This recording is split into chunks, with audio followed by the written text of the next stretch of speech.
we raised it a little bit this morning. This is really part of the unfunded mandates debate. To what extent can the federal government saddle the state and local governments with extraordinary expenses for carrying out federal policies and not compensate them for it? So when the Madison Police Department said we had something else to do that was very important, that, it seems to me, is a highly relevant determination. Who makes the judgments on the ground, on the local ground, about what's the best way to allocate scarce resources? The local police force or the federal government saying, stop everything and do what we want you to do now? So I think that part of any serious discussion about this has got to be that the federal government has got to pay for it. If they want the cooperation of the state and local authorities, they should be prepared to assist them financially. Secondly, I want to distinguish between remonstrating about it. In other words, it seems to me that if you're a local police chief and you think that you're being asked to do something that's wrong or foolish or maybe even unlawful, it's one thing to say that the Madison City Council and local police chiefs should be able to petition, should be able to speak vigorously, publicly, about what a bad thing it is. But that's different from saying the next two things. One, I won't carry it out. And two, I will affirmatively oppose carrying it out. In other words, we've got a spectrum of who pays for it, who can oppose it through speech means, who can decline to participate in it, and who can actually affirmatively try to block it. We had all of those ideas floating around this morning. The day would come when the ACLU would hire me. Well, you know, this is the dark side. If we live long enough, David, we're going to go around in a long circle. And frankly, my own, just for what it's worth, my personal opinion is that first of all, as has just been pointed out, nobody failed to obey a directive. These were requests. The FBI was requesting the local police. Listen, if the FBI requests the local police, that's a request. You can either do it or not. My sense is if it had been more than a request, if it had been, this is an emergency and we need you to do this, we don't have the money, it would have been dreadfully wrong for the police chiefs not to have gone along with it. I think at that point they had a duty to put themselves at the disposal of federal law enforcement at a crucial point. It's easy now, a year or two later, to say nothing happened in November of 2001. But think about how we all felt in October and November of 2001, waiting for that second shoe to fall and not knowing where it was going to happen. And under those circumstances, I just don't think there's a plausible argument for a law enforcement official to say, I won't cooperate with the FBI if the FBI tells me they need me. Actually, let me follow up on one of the things that Bert was mentioning, because it's something that Arne also mentioned, which is the follow the money idea. Bert was talking about the idea of the unfunded mandates, and in fact there may be unfunded mandates going on in the country. A lawyer in Seattle told me that the Coast Guard, for example, this is just hearsay, but I'm telling you anyway, that the Coast Guard had ordered the Port of Seattle to beef up their security. Now, who paid for that? The city of Seattle. Okay, so there are a couple of things maybe that are going on that are mandatory, where you could say that's an unfunded mandate.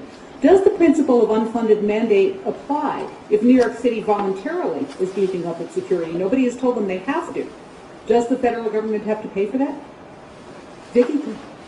First of all, right now we don't have yet a constitutional principle against unfunded mandates. That's not what Prince said. One justice addressed it in Prince. Second, the political process ends up dealing with a huge number of these issues. There's an enormous amount of activity that occurs at the city and state level at the request or behest of the federal government. What's the latest? The D.C., who's paying for things on the mall? How much of it is D.C., how much of it is the federal government? That gets worked out. Would it be salutary to have some principle that you can't do more than de minimis imposition without working out a political deal to pay? It might well be salutary in terms of allocating the costs, but remember, every state has representatives in Congress, and there are, in gross, moderately effective ways of getting income transfer to compensate for those kinds of events. The other thing is, I want to add to the taxonomy that's been put before us, to note the different kinds of reasons that may be offered by local officials for not complying with a federal mandate. One kind of reason is we've got to protect the nuclear labs. Now that's a kind of reason, sounds pretty like a good reason. It's not about resisting a national policy, it's about doing something else important. If you look at the Brady Law and how the Justice Department interpreted it, it was in their brief and the Supreme Court said, look, if you're too busy fighting crime to do the background check, that's a good reason not to do it within 5 days. So the political process had yielded recognition for a certain range of legitimate reasons not to do something. Second kind of reason is we don't want to do it because we think it's unconstitutional.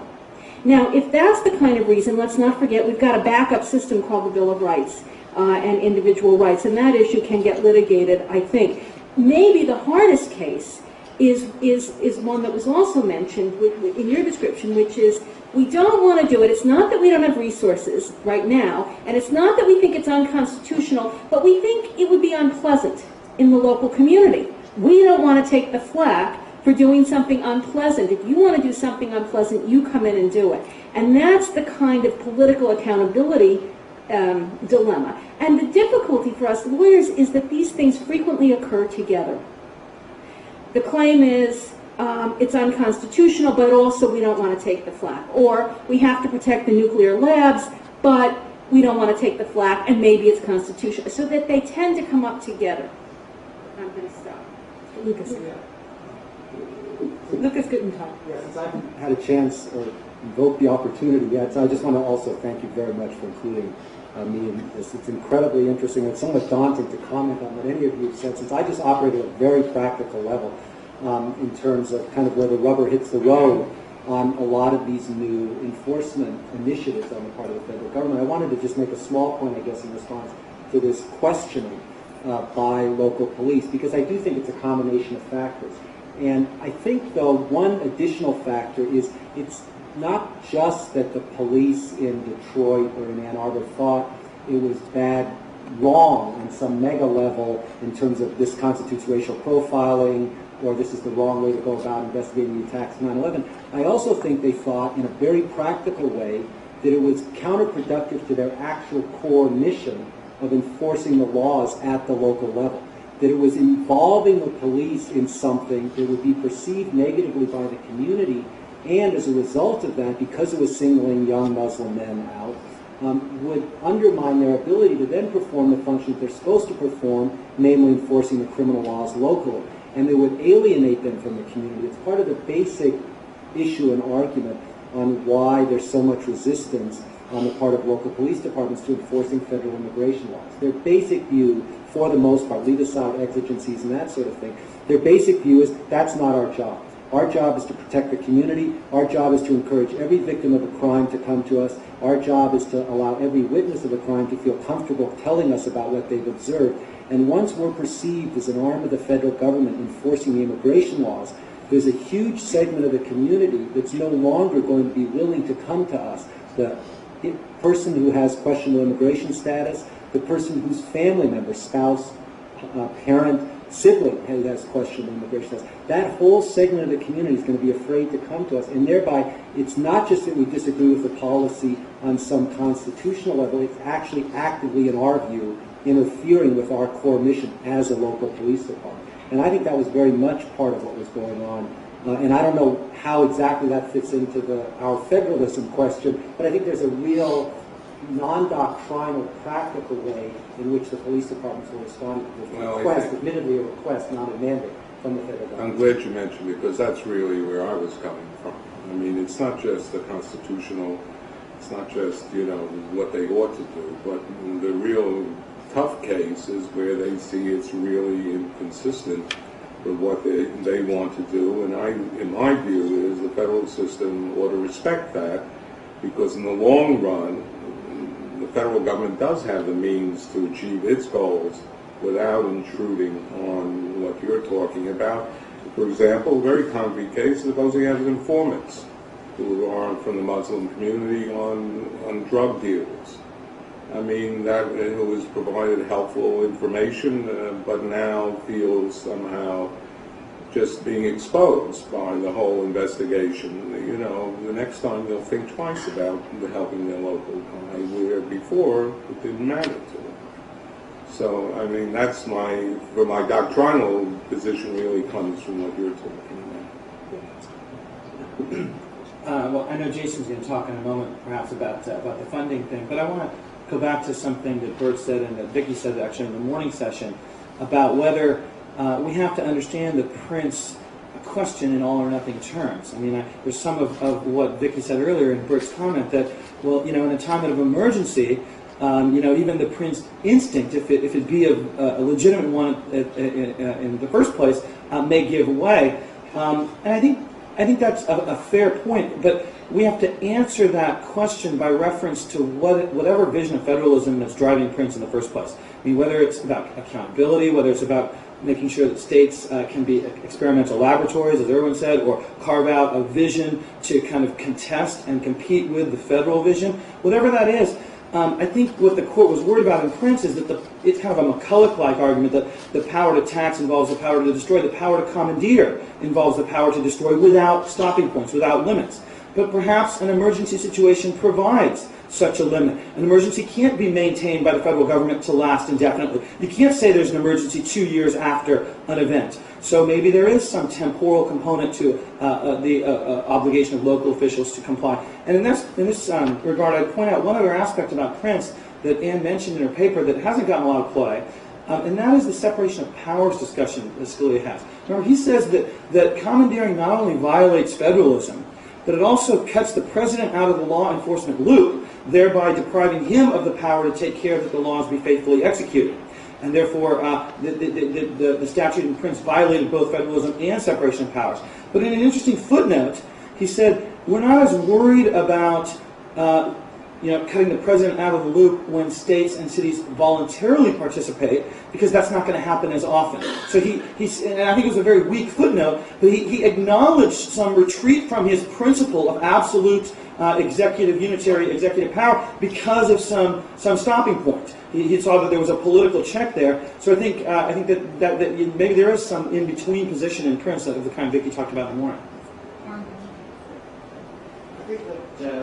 While there certainly are constitutional issues here, that David, for example, in describing what he experienced as a U.S. attorney, was really talking about the bureaucratic politics of dealing in the law enforcement community. And the forces that he dealt with, some of them were across the lines of federalism, and many of them were within the same level of government. And the bureaucratic politics questions about whether you cooperate or not are going to be there. And indeed, we see them, say, in a university where if your dean asks you to do something, you may in fact cooperate or not. And there also are much more complicated practical issues than saying that we could distinguish situations where there's a clear demand that one does this and a demand that you comply, as opposed to a firm request in which there's an implied threat if you fail to comply, as opposed to a request that doesn't have a threat behind it, but where there's an appeal to some kind of shared ideal, as opposed to a request in which the person or unit says, I will do so, but then fails to do so, or does it as does a bad job of it, like my son does when he agrees to do the dishes, and down to situations where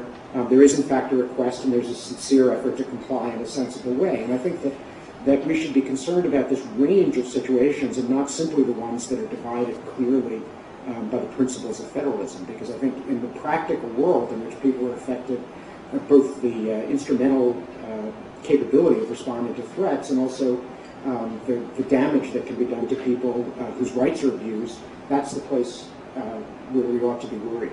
I have Judith and then Jason. Well, when Lucas was talking before about the idea that it's against my core mission to do something, it struck me that Vicki's response, or a few people's response would be, okay, can you negotiate it out? I mean, Vicki negotiated out as a first response. And there's this question about, would you litigate it out? Would there be some moment in time when you would bring an affirmative action saying, my job as the local police officer will be undermined by some obligation? It's a different version of commandeering. It's not that I think what the feds is doing is wrong. Maybe I'm for it. But what I want to do is but I'm charged with doing something else. And so it's got almost a reverse preemption kind of notion. And then you go to what state court, what federal court, for an affirmative notion. Would we see this as a possibility for courts? What state judges, what federal judges would announce what principles? And when I think about it in that way, Arnold and Elizabeth are saying, think about all that is happening that we, who sit here as either lawyers or law professors or judges or practitioners or law students, don't see. Because the slice of the world that we're seeing is the stuff that does end up being litigated, or at least getting into the press. You've given us this in a fabulous packet. So there's a whole bunch of stuff we don't see that, in fact, is a huge infrastructure of cooperative, joint task forces, strike forces. I mean, going back decades, the state and federal prosecutors have been co-venturing, and although Elliot Spitzer and Robert Morgenthau may bump that example up a little bit, in general, there's a vast fabric of joint venturing. What I wonder, there are new horrors, but horror is not new, and a sense of national crisis is not new. And in each iteration, the U.S. law at the national level has announced pretty remarkable federal power.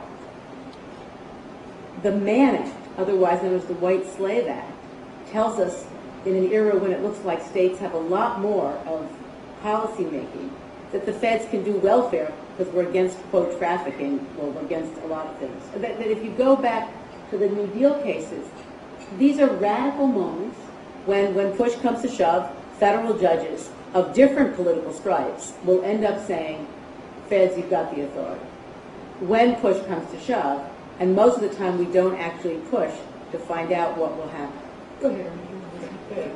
Two quick points. One, responding to that, one of my colleagues at Harvard, who's now at Stanford, wrote a very thoughtful book about British law regarding terrorists during the Troubles, going back to the beginning, really to, I think, perhaps even to the 19th century, but certainly to the early 20th century. And one of the conclusions of that book, and I do damage to its subtleties, was that laws that were put on the books to respond to emergencies in Britain that abridged traditional conceptions of what were appropriate civil liberties had the tendency to stay on the books. And if they were not on, if they didn't stay, they were modified only at the edges rather than repealed outright. So I think that there's a set of issues about how we respond to perceived emergencies in a moment and what the residuum of that is over some period of time. Second, just one very quick point I'll say. Some of the points that I made a minute ago, I think can also be summarized by not just about questions of bureaucratic politics and interorganizational cooperation, but also by issues of whether it's good public policy. And the issues that Lucas raised can be seen as bureaucratic politics, perhaps, but they also are statements about different conceptions about what the right thing to do is. And that's a very separate question from determining whether it's legal or not. Okay, I have Jason and then Paul.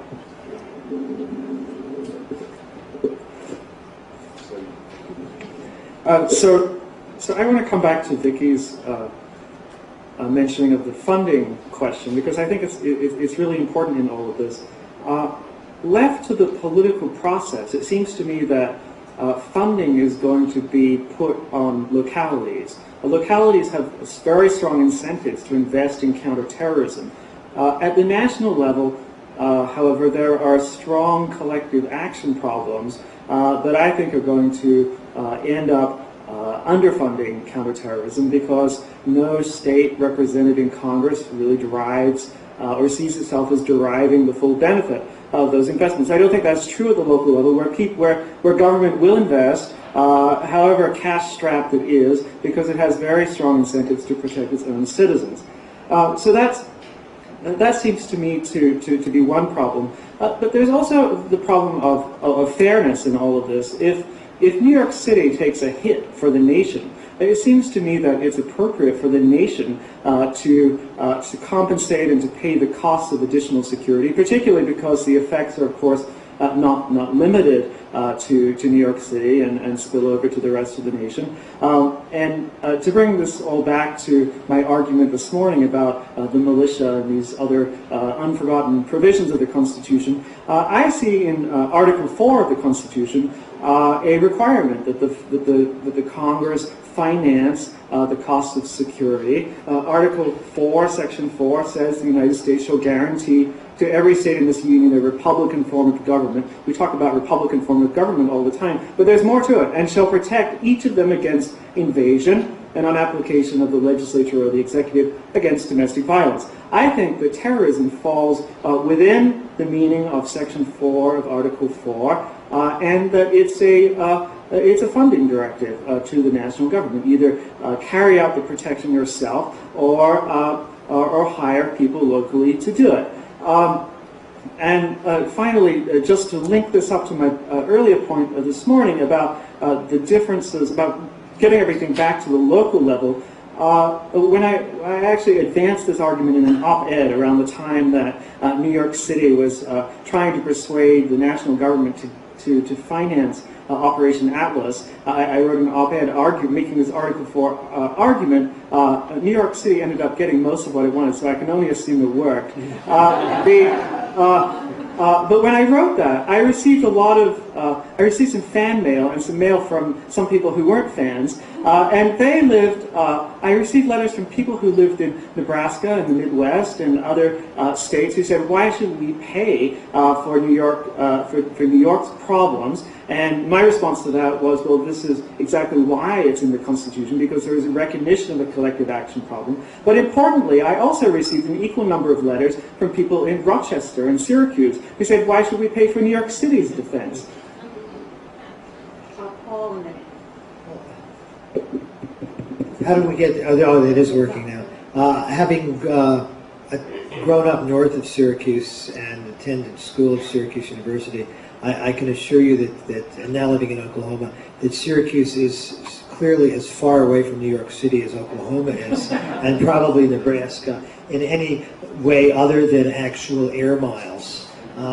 So I think that explains it. It strikes me, though, that the funding point cuts in another direction, and it goes in part to Professor Howitt's comments earlier, and that is, I don't want to be misunderstood as to what I said earlier today.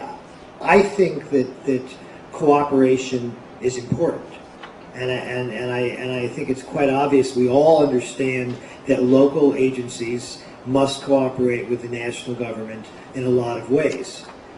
My belief is, and here David and I are arms are linked on the notion that if the state or local people don't want to do so, for a variety of reasons, some of the ones that Lucas mentioned, another one which we haven't really talked about is the issue of political accountability. Local sheriffs are elected in many places. The elected officials have to respond in part to who their bosses are. And so if you ask the sheriff of Wayne County, Michigan, to go out and round up all of the young men of Arabic origin, a lot of these people may be voters or may be the relatives of voters. That raises some profound problems for that person. And so it seems to me that the federal government can't coerce that kind of support. It has to be negotiated out. And one of the points of negotiation, of course, is the funding in the other direction, the bribery. The fact is there's no problem at all, I see, with the federal government saying, if you do this, we will give you money. Or conversely, with the 21-year-old drinking age, if you don't do this, we will cut money we already give you. That may be a powerful incentive. It may not be enough of incentive in some places. It might be that the Detroit or the Wayne County police officials would say, we're happy to lose some federal money rather than annoy the entire Islamic community of Dearborn, Michigan, or Detroit. So I think that these things cannot be in the realm of raw power. But as you suggest, negotiations, and with negotiations comes lots of carrots. I think carrots are much more persuasive than sticks in this regard. The last thing, though, is one that I think all of us keep hitting at. is that there is a danger in relying on local authorities to enforce lots of federal laws. And I realize there's also dangers in the federal government doing it. But to use the Japanese internment as an example, yes, the U.S. government made a horrendous mistake, mostly, by the way, pressured by California local politicians. But when ultimately the time came to admit the mistake, Congress was in the position to compensate the victims of that. The federal courts were in the position to retroactively reverse the conviction of Fred Korematsu and Gordon Hirabayashi. And in that sense, having it at a national level, there is a place where we can go for a kind of accountability that we can't do at the local level. I don't have a firm answer to all this, but I think all of this has to be put into the mix. Okay, very good. One is that I did not use the phrase that states and localities must help the federal government in the sense either of legal compulsion or of some kind of patriotic duty, but rather simply a question of means. That if the work is going to get done, it will be done by states or localities because the person power and the organizational capacity to do this is lodged in these entities, and that within any conceivable time frame or budget constraint, many of these functions are not going to be substituted for by the federal government. And I think the second thing is that your comments imply a division between federal responsibilities and federal law and state or local responsibilities and state and local law. And I think in this field, there is a huge mixing of these functions, and that one could argue that many of the things that, say, the examples we're being asked to consider here about police power, actually are responding to things that could easily be construed as local law enforcement responsibilities. Very hard to tease out what some of those, obviously some of the immigration things are not, but there are other, to the extent that you're thinking about them as either actual or potential lawbreakers, terrorists operating in some particular place, some particular territory, then you're thinking about something that's within the ambit of local law enforcement as well as national. I have Anne and then Elizabeth, and then I want to pose an additional question.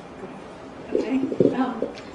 Well, what I'm noticing in listening to a lot of these comments, and I appreciated your talk, is how much we really agree that very little of what we're talking about is operating in courts, that there's law, but it's law in the background, that people are operating, as they like to say at Wisconsin, in the shadow of the law, that certain things have been accomplished within court cases in the background that we're referring to, but most of the action is in a political debate. I think the reason I like Prince as an absolute doctrine is just because it puts a kind of a basis for power in one place, and it takes one issue off the table. It's really, and by taking that issue off the table, you really end up having less resort to courts. You have everybody more left in a field of negotiation where they agree about a lot of values. They agree, and they're going to agree the most to the extent that there really is emergency. So the greater the need to be able to use local officials, the greater the likelihood. I mean, when you're most in the situation where if it were in court, a court would be willing to say, this is an emergency, let's make an exception. Those are going to be the very places where you won't go to court because people will agree. So it's almost like the issue doesn't really arise, and most of what goes on is going to go on in that level of political debate. That really is what's important. Now, although constitutional law is very importantly in the background, just like ideas about constitutional rights, just ideas about constitutional rights, not what courts would actually enforce, are in the background of what people do. And it strikes me that one of the great benefits of not getting into courts is once you go into court and government is in a position of saying this is an emergency, the courts are so much motivated to say, oh, okay, you say it's an emergency. Who are we to say when there's an emergency? We lack judicial capacity and all the usual things like that. I think by having it negotiated in the political sphere where you have reasonably empowered state and local actors, you have the best kind of test of when there really is an emergency. To the extent that there's emergency, to the extent that there aren't great abuses of individual rights, you're going to get the cooperation and everything really is going to work out. And no one really needs to ask the courts. So there's even though I think constitutional law is important and constitutional values are there and in play, there's very little role for the courts at all. And that's a good thing. be listening. Which comments I want to make. Going back, however, to your original question and the questioning and so on, I think the way that played out, and there's really a second episode I think we ought to think about. The second episode would be when, in fact, there was an investigation that led to the prosecution, as we'll recall, of several Arab American individuals in, I believe, the Eastern District of Detroit, if I'm not mistaken. I think what was going on in this initial request, however, was really the local side saying, really what you're doing, feds, is political, and the politics are different at the local level than they are at the national level. And so there was a lack of interest in cooperation, and I think probably the local side had it right. They understood that the kinds of questions that were going to be asked, this kind of dragnet approach, was really not going to be terribly effective. When, however, the feds came to them and had something that was sufficiently grounded in factual predicate information that made it a serious criminal law enforcement effort, I believe they got the cooperation they needed. Now, let me then make a very different set of comments, because I had 2 or 3 here that were building up as this rich conversation was going forward. Harkening back to my first comments, I think there's a real problem here in defining what authorities we're talking about, what roles and responsibilities we're expecting various actors to play. And what is confounding about the terrorism situation that brings us to the table is that it does run across traditional definitions. I think Arnie was mentioning the British experience, and I think that's probably one worth studying with greater care. We have in this country a very carefully crafted set of, we'll call them safeguards, so that we know that Fourth Amendment protections are adequately observed, and notwithstanding that they may not actually be observed through court litigation, I believe the police are pretty true to the what shall we say, the web of restrictions and expectations under which they will perform. What is troubling, however, in the current situation is that the traditional line between law enforcement and national security has been badly blurred. And so we're essentially slipping outside the set of safeguards, as I refer to them, that traditionally we associate with Fourth Amendment rights in a law enforcement setting. And I think there's some of this going on in the conversation already. We'll probably get more to it. But when we talk about local law enforcement potentially using the authorities that we normally limit to our Immigration and Naturalization Service, we have one important area where suddenly this line is crossed. And the authorities that local law enforcement are being asked to consider employing are very different than what we normally associate with law enforcement.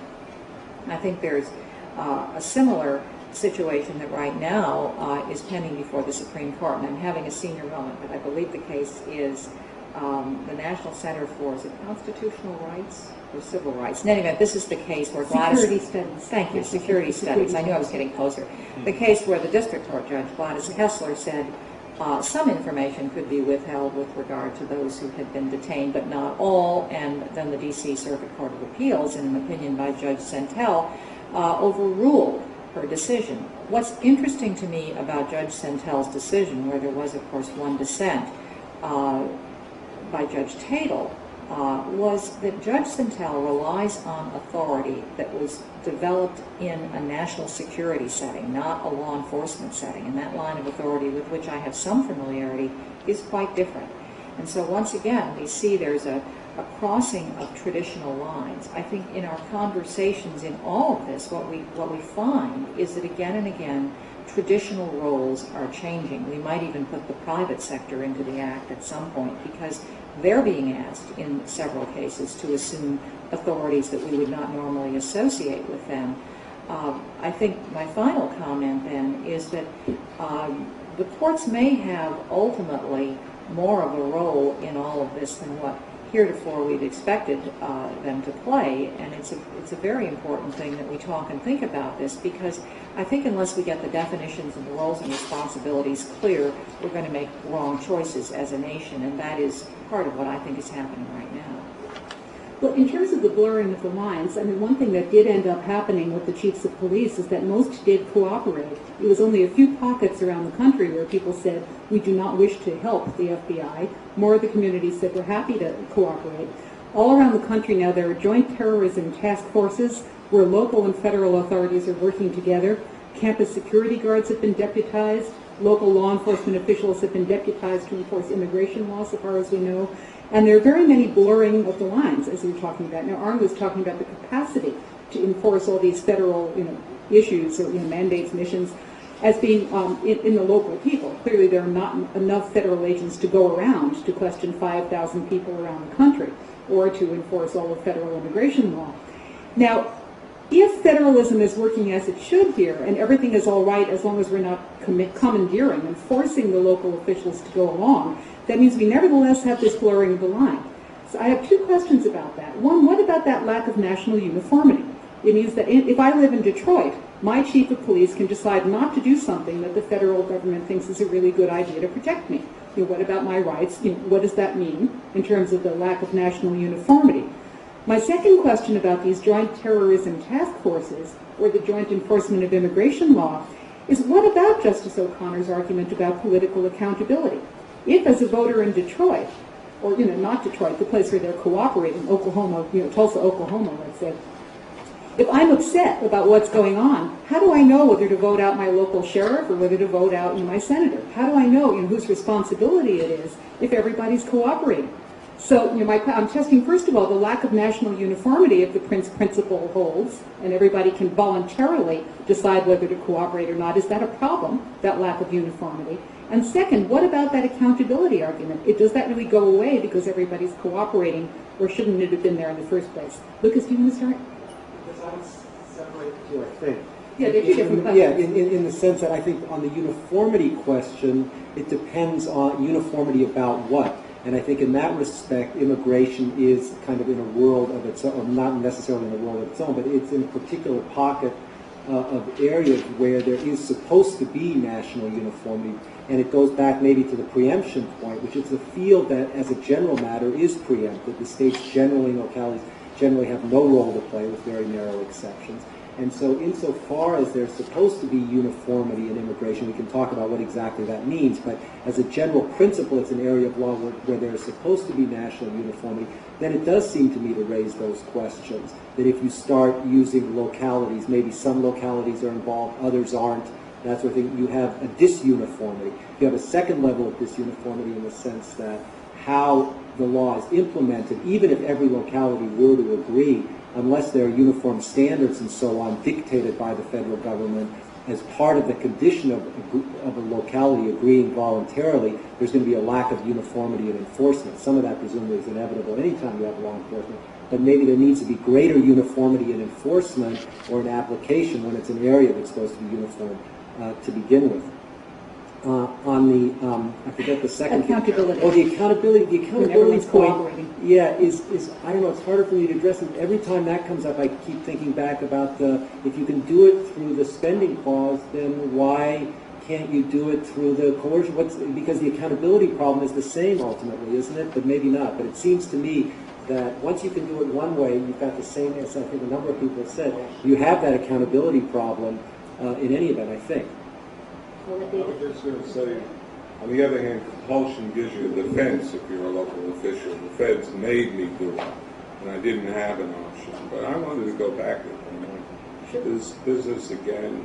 You're talking about the U.S. Patriot Act and the discussion that constitutional law is not, really where this thing is not being decided in the courts. But nevertheless, we are talking about federalism, and I think the fact that it's not a background to this discussion and to the legislation is part of the problem. And I think most of the criticism that I've heard about the Patriotism Act, I think are misguided, ill-informed, and really not worth very much. But some of the real problems of the Act is this blurring of the line between terrorism and criminal law enforcement.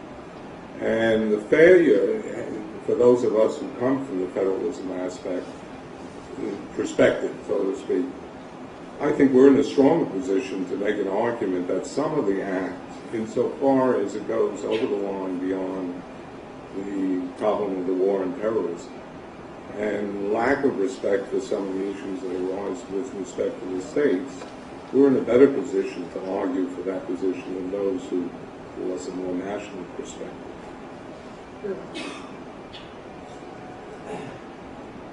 I want to address the two questions that you posed. Is it the first, the lack of uniformity? A lack of uniformity is a benefit. It's called diversity. Now, if Congress believes that this is an area where uniformity is more important than diversity, Congress could act and compel uniformity. Congress could pass a law that says local law enforcement have to aid federal law enforcement in certain circumstances. In fact, I think what makes the hypothetical we began with so easy is, as Bert and others said, there is no coercion here. It was just a request. And had there been coercion, there was no congressional law mandating cooperation. Had there been coercion in the federal law, then I think it would have been constitutional, but that's not what was being dealt with here. As the accountability argument, I've always thought that the argument that Justice O'Connor made for accountability in New York United States was a very weak one. What she said is, well, if Congress forces states to clean up their nuclear waste, that will undermine accountability because people won't know who to blame. They won't know if it's Congress that's requiring this or if the state's making the choice. The answer is, just explain. We all can understand we have to pay federal income taxes because Congress tells us to do so. We understand we pay state income taxes because states force us to do so. If the state doesn't want to clean up its nuclear waste, but it has to because Congress told it to do so, it could announce anything it wanted to publicize its announcement. We're doing this because Congress is forcing us to do it. We don't like it. And so I think the answer with regard to accountability is always just information and explanation to make clear who the mandate's coming from. Next, I have Judith. One quick response, just in terms of one way you could distinguish spending is that there is a form of accountability, because if Congress can't get the political capital to fund it, then you don't have, then it's not funded, and therefore you can't be spending. But I wanted to come, I find myself fighting your hypothetical a little bit, Susan, in the national uniformity point.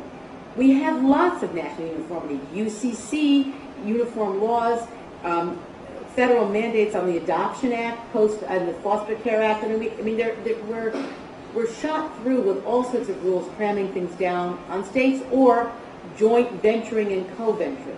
So it seems to me it might be helpful. Dave's comments about national security versus law enforcement are substantive policies.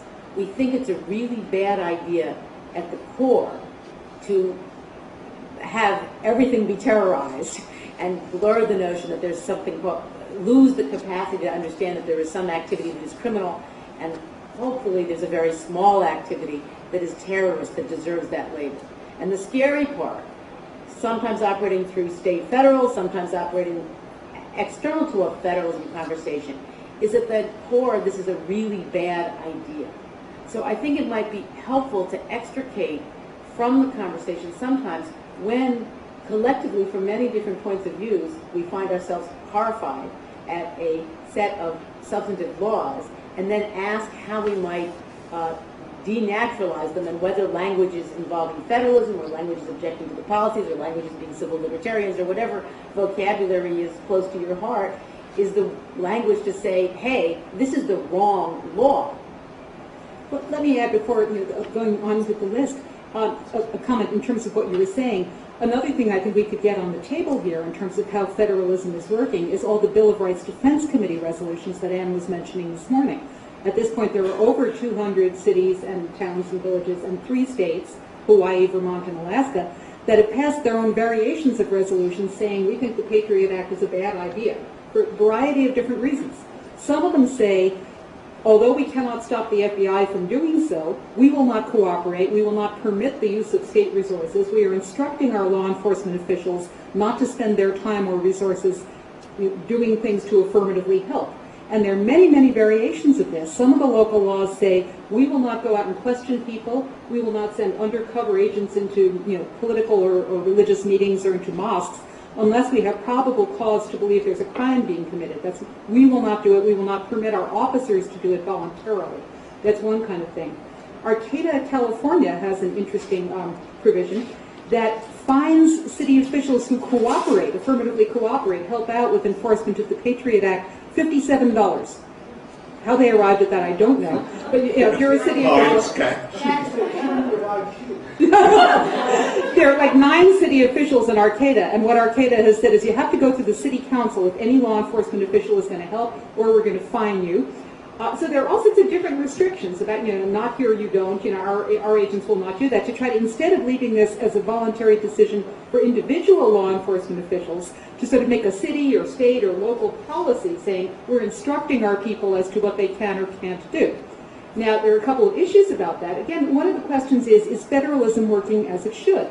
Lucas may want to talk more about what's happening in the immigration front, but one thing that happened even before 2001 is that the Congress passed this Immigrants' Responsibility and Reform Act, whatever, IIRRA, in which one of the things that they do is they say that no local official who knows that somebody is an illegal immigrant can refuse to tell the federal government.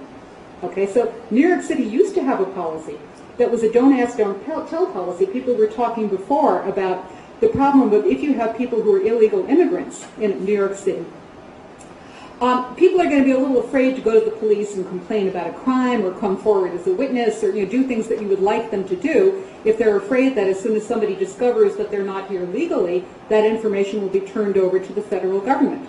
Ed Koch had issued an executive order saying, okay, our New York City policy is we want to encourage people to use city services, so we are neither going to ask anybody what their status is, we're not going to find out if they're illegal, and if we find out, we're instructing our officials not to tell anyone so that immigrants can feel secure in coming to us for help. Okay, that was the Ed Koch policy.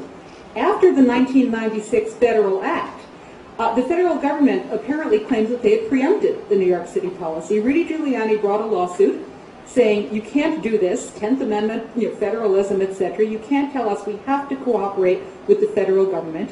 And the Second Circuit said proper preemption. Okay, how about that? Lucas, do you want to comment on the preemption there? Maybe about the policy, About the a little policy, bit, sure, which is sure. just, and I think did a wonderful job laying it out in the materials. I mean, this is one of a number of different similar ordinances from around the country that essentially, for all the reasons I was saying before, localities have expressed the view that it's not in their local interest to have information about people's immigration status communicated beyond to the federal government, and not just in the law enforcement area, but it comes up a lot in the benefits area and providing social services to immigrants and so on, hospital services, other kinds of social services. And if in the context of doing that, a locality finds out about a person's immigration status, that should be kept confidential and not communicated to the federal government. The New York City policy was struck down, or was held to be not protected by the 10th Amendment in the Second Circuit case because the court said it wasn't a general confidentiality policy, but rather was too focused, too specific, and so on. So I don't know what would happen with a more general, generic policy, but I guess for purposes of our discussion, the question comes back in some ways to the same issue, which is it creates a disincentive for localities to collect information that they might think they ought to have for other reasons. Because the policy of the federal law is not you must collect the information and communicate it to the federal government. The policy in the federal law is if you have the information, you cannot refuse to communicate it to the federal government if we ask, basically. And so it raises, I think, the question of is it wise to create this disincentive to collect the information that the locality might otherwise want? And the second thing I think that just comes up in a lot of these sort of anti-voluntary withholding statutes, these federal statutes say you can't agree to withhold it if we ask for it. Who's going to do the asking? It seems to me that there's a difference between the federal government mandating something affirmatively and simply saying, if we ask, you must disclose or you must do something. Because the voluntariness, while it's appealing in one respect, creates this enormous discretion on the other of who does the asking. Is it going to be some low-level bureaucrat at HHS or somewhere else saying, now we want it? At what level is the policy being made if the only federal law is, if we ask, you must cooperate? And also, is it going to be done selectively in terms of certain communities? And so I think the mandatory versus voluntary ones, on the one hand, addresses some problems. On the other hand, I think it raises a lot of the issues that we grapple with in terms of discretion and authority and that sort of thing in other contexts. I think Elizabeth put her finger on something very important that I think ties together a lot of what we've been saying, and I hadn't really thought about it until this afternoon. We're in the midst of a kind of national reexamination of policies about the acquisition and dissemination of information by the government. I mean, that's really what is animating a lot of the issues here is how does the government acquire the information it needs to provide sufficient protection against terrorism? It's very different than law enforcement used to think about it. Usually, the old days, a crime occurred, law enforcement tried to investigate an event that occurred in the past, and we had a series of mechanisms in place to ensure that law enforcement didn't overreach in the surveillance or acquisition of information. Now what we're doing is we're in a preventive mode. We're trying to find information to stop something from happening before it occurs. And we're asking ourselves, are the modes of information acquisition and the law governing the modes of information acquisition appropriate for that? And what's complicating it is we had 3 different geographical spheres in which we had 3 different sets of rules. We had one set of rules for gathering information about international espionage and international terrorism. Essentially, a no-holds-barred, letting the CIA do pretty much whatever it thought it needed to do overseas to get whatever information it needed. And we almost never asked what were the rules that were doing that. Then we had a second set of rules that govern the federal officials gathering information, generally about criminal, but almost anything about us, that the FBI, the rules governing the FBI's acquisition of information. Then we had a third set of rules that occasionally were the same as the federal, but could also be more stringent, state and local. If the state and local constitutions were thought to be more vigorous than the federal, you could have yet a third set of rules. And now we come along in a crisis, and somebody says, look, the first thing you have to do is collapse the international and the federal. It's crazy to say that terrorists operating overseas, planning to bomb something in New York, should be governed by one set of rules, but as soon as they can come into the state or into the country, they're governed by a different set of rules. What should those rules look like? And then, should there be a possibility for state and local people to say, wait a minute, our rules are more protective. We don't want to go along with what the feds think that the best rule for that acquisition of information is. And what's happening is federalism is being deployed as an argument in the substantive argument about what the rules should be governing the information. And what we're doing is we're using federalism as the mechanism by which various groups make their substantive arguments. And in my new role, I'm scared about this role. Traeger is going to chase me around. In my new role as spokesman for the law enforcement community, my sense is that I'm not thrilled about a mechanism that says that once there's been a determination at the federal level that certain types of information gathering mechanisms are necessary and that they'll survive Fourth Amendment scrutiny, that there's going to be a series of geographical fallback positions where people are going to fight that and say, not in my turf. Those aren't the rules that I want in my turf. Because it isn't just a local issue. When somebody in Detroit nullifies an effort to carry out an investigation in Detroit about a potential terrorist, the consequences of that are not felt solely in Detroit. We're not dealing here with just issues that occur locally. We're dealing with issues that occur globally.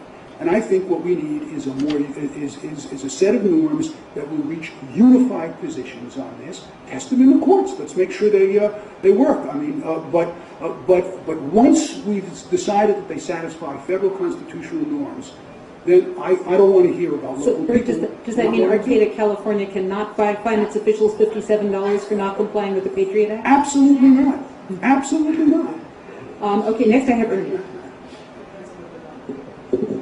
It seems to me it would be really surprising if the best method for fighting terrorism was the same in Detroit as it is in Maine, as it is in Texas or Louisiana.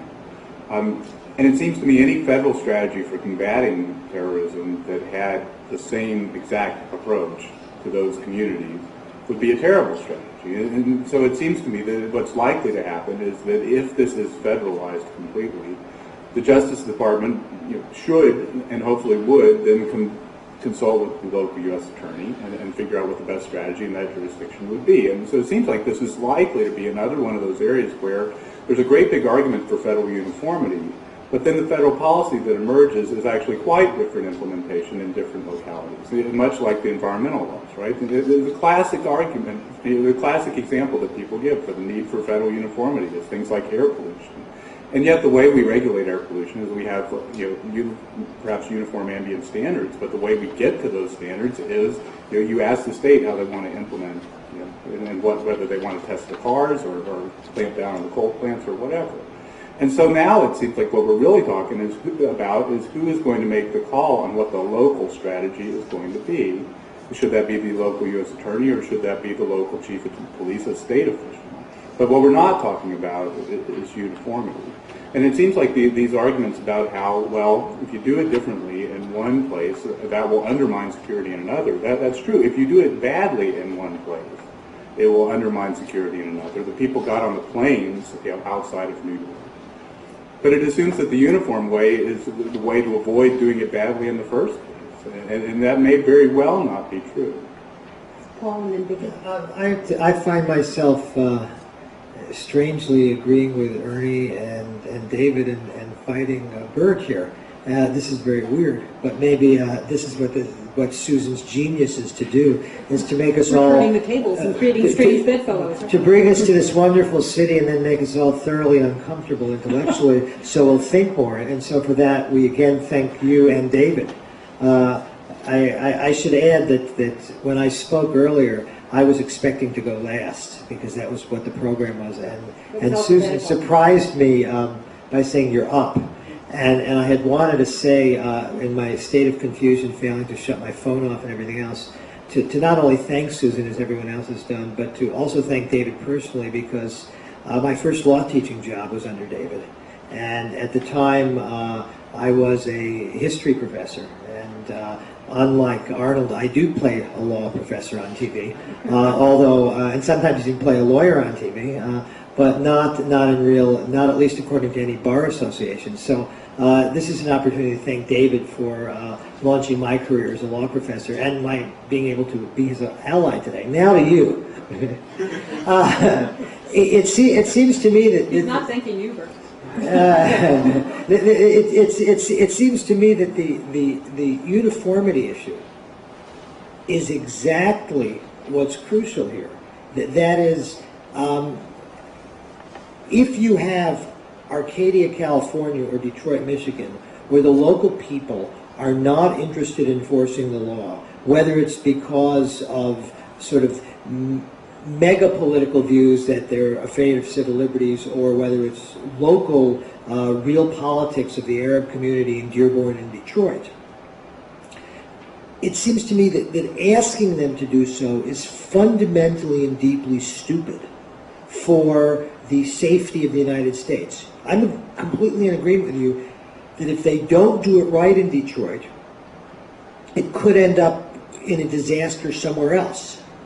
But if we're relying on reluctant law enforcement people to do it right, how right are they going to do it? This again, I mean, it comes back to what I was talking about with the fugitive slave law.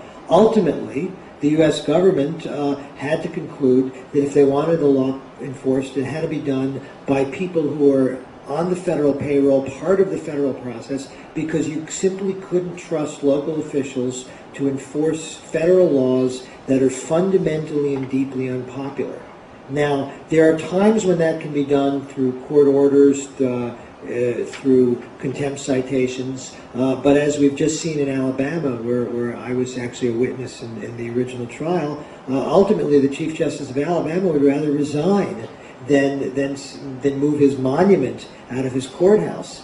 And so what happens, to play this out, if the chief of police of Detroit says, well, fine, I'd rather resign, and all of my senior staff are going to resign because we can't implement this kind of law and do the job we have to do. And so it seems to me that it comes back again to to Arnold's point, if there aren't enough federal personnel, then maybe they better hire some more. And if that means that you have to repeal a misguided tax cut, then you repeal a misguided tax cut, or you run up another $150 trillion in debt or whatever we'll end up with. But otherwise, we run the danger of getting people to enforce laws who have no enthusiasm and no desire to enforce the law. And there's a tremendous amount of history. I come here as a historian of the problem with trying to get people to enforce laws that they don't believe in. Once you have the uniformity, it may be that Ernie's right, that the local U.S. District Attorney or the local FBI office figures out how to do it because one size won't fit every locality. But I think we're if the local officials are cooperative, fine. But I think that should be an add-on. That should be a bonus, an extra. Because if you rely on that, you're also, of course, relying on the incompetence of local officials and the disparity of competence. Some will do it well, even if they want to, and some will do it terribly, even if they want to. I have 4 more people who want to comment on the issues on the table before we break, and then Bert, do you want to respond to that now? Go ahead. That has nothing to do with this place in California where there are apparently officials who do want to help, but they're being told that if they, Arcadia, California? Arcata. Okay, Arcadia, That's California. That there are officials that do want to do it, but they're being told by the local political leadership that they're not allowed. So that would have nothing to do with an efficiency argument or with the ability to do it well. That's just a question of interfering with people who are prepared to do it because there's someone up in a hierarchy. But they're on the city payroll, and if the city is paying them to make sure that the school buses don't get banged into, and make sure that the traffic laws are obeyed, and the people who are paying their taxes in this small town in California saying, look, we don't want to spend our precious resources doing this, and furthermore, if there's that much support, yes, some of the police officials may be cooperative, but some of them in the end may decide, gee, I want to get reelected as sheriff. I'm sorry, I talked without being called out. Boy, shocking you. Okay, Lucas, for a brief response. I want to understand Bert's animation about this point. If the federal law is 500, why does that bother you? If I understand what you're saying, it bothers me it's because not a mandatory. It's not a case, as I understand it, of the locality failing to comply with the federal mandate. It's exercising its option not to comply, not to participate in a voluntary program. I'm assuming that there was a mandate. If it's a voluntary program, then we don't really have any questions. I mean, if it's just voluntary, anybody gets to do whatever they want. But I'm assuming that that what we are ultimately going to be talking about here, if we're going to have an interesting federalism issue, there's no interesting federalism issue if it's just voluntary. But if it's an interesting federalism issue, it's that somebody in Washington makes a judgment. Let's assume that they make a judgment that what we need is more surveillance using techniques that would offend you and would offend me. Well, Bert, let's talk about Lucas's area, more local enforcement of immigration law. We don't have enough immigration lawyers. We think that people who overstay their visas are people we want to talk to see if they're terrorists. Let's have everybody in the country cooperating and enforcing immigration law. I think it's a stupid policy. I think it's a self-defeating. I think that would be a self-defeating policy. I think, however, if someone with the appropriate response, the Attorney General, blessed be his name,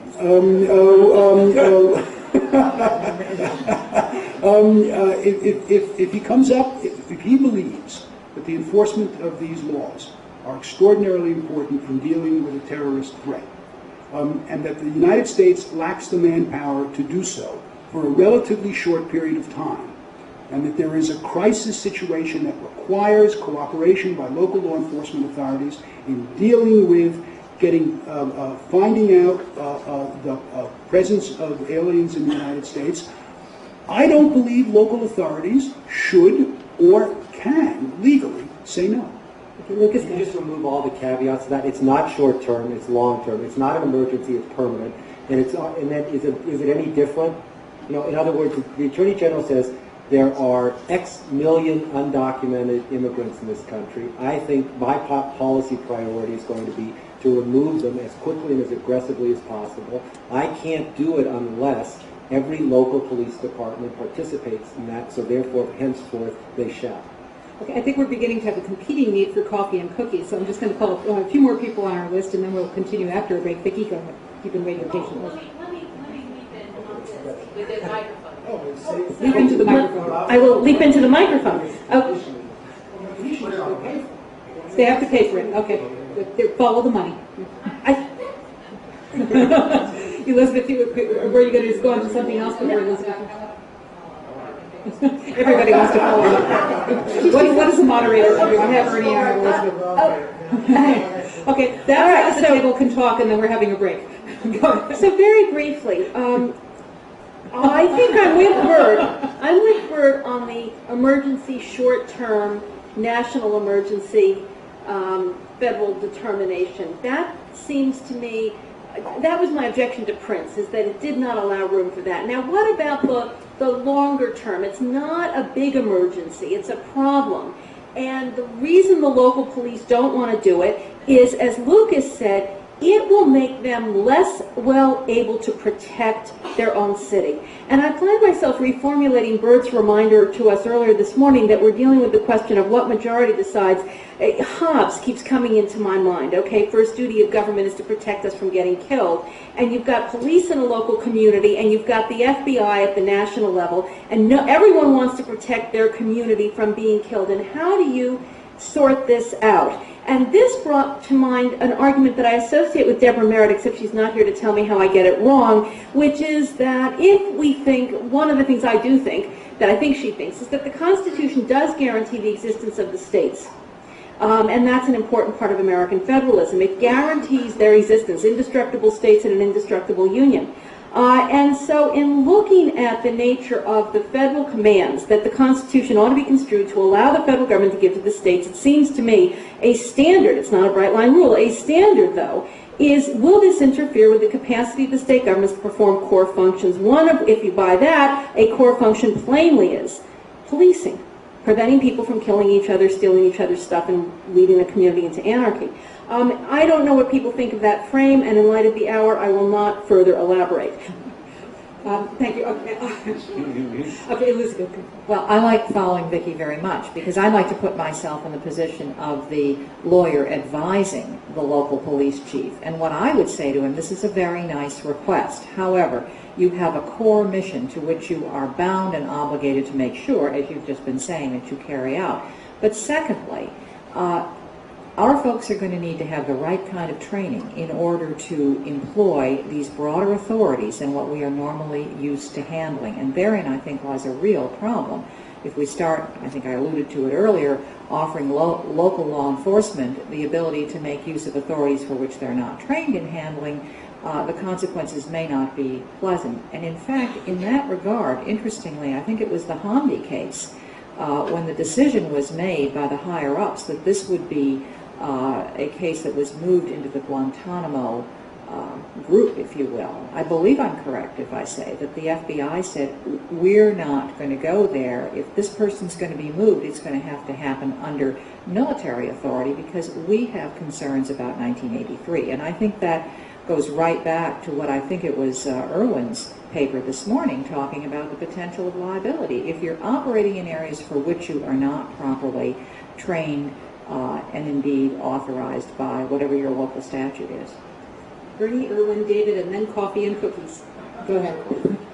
I want to go back to Bert's point about Arcata, and I think now we really do know that the pod aliens have taken over Bert Newborn, because not only is he speaking up for law enforcement, but he's backing off of an argument way too soon. I mean, his argument is that it interferes with federal law enforcement for the local people to be able to defy it. And he says he doesn't mind if it's just a request for voluntary compliance from the feds. So it seems like even there's potentially a problem. You imagine following Virgin very close to the statute, the immigration statute, which is no local government can keep its employees from voluntarily complying with a request for information from the feds. And suppose the theory behind that is, well, we think these local city councils are captured by leftist nuts, But we think if we just ask the cops, they'll turn over all the information. So all we have to do is, one, ask, and two, keep the local city council from banning cooperation, right? So that's the one he's willing to concede. I don't think he should be willing to concede that. Because I think that's the preemption question in these Second Circuit cases. If that's unconstitutional, I think it's unconstitutional because of a reason we haven't talked about yet, which is there may be some constitutional limitation on the ability of Congress to go in and dismember the states, to keep the states from acting like a state, to sever the ties of control between different aspects of state governments, to keep local city councils from being able to issue directives to their employees about how to act in respect to federal law. I think there probably ought to be that kind of principle, but there's no support for it in the current case. What bothers me about the way we're having the discussion is we're treating every respect from the federal government, every request from the federal government is it implicates national security to the same extent. I want to go to your taxonomy, Burke. I thought your second category was going to draw a distinction that has existed between the federal government's authority when there's foreign espionage in the United States versus law enforcement. The FISA court, the FISA law, created that distinction. And it said if there is espionage related to a foreign government going on in the United States, law enforcement has greater power, but it's different than general law enforcement. And one of the things that bothers me about the Patriot Act, and it may be beyond our discussion, is it starts to blur that distinction by expanding the ability of law enforcement to take advantage of the greater FISA powers when it's regular law enforcement.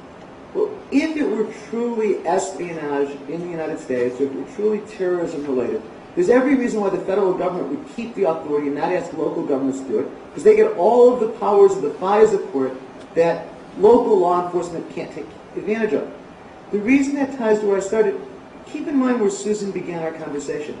It was John Ashcroft asking local police to go out and talk to people just because they were of Arab descent.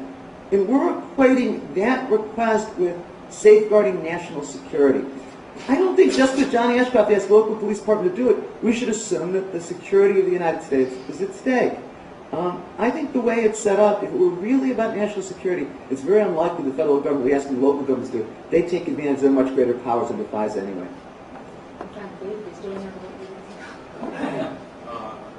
Well, what Irwin just opened up, in a way, you see, this is not the time to begin the coffee break, but you see,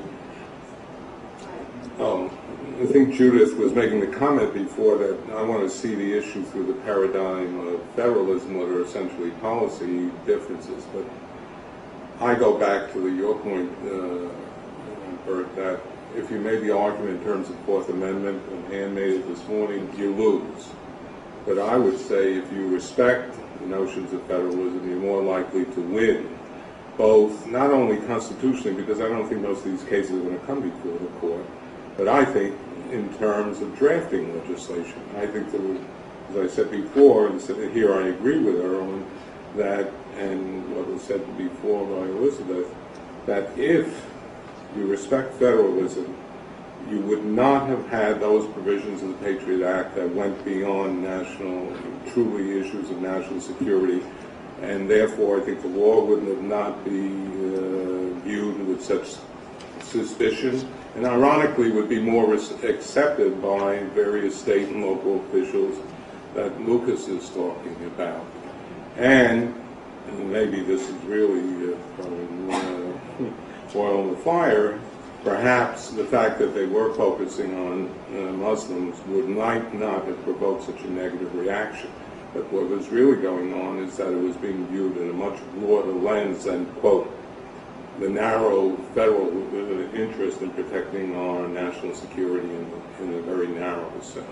I completely agree with, I just want to, I'm not arguing in favor of the existing Patriot Act. I'm not arguing in favor of what the existing administration is doing.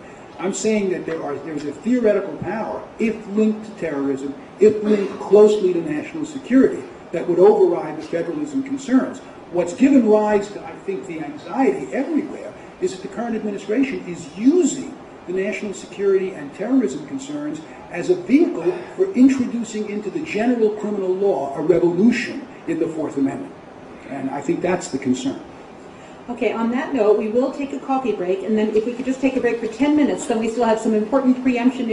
To the Prince rule in the name of some emergency. I want that emergency both to be temporally and and otherwise limited in terms of content, and I also want it to reflect some national consensus.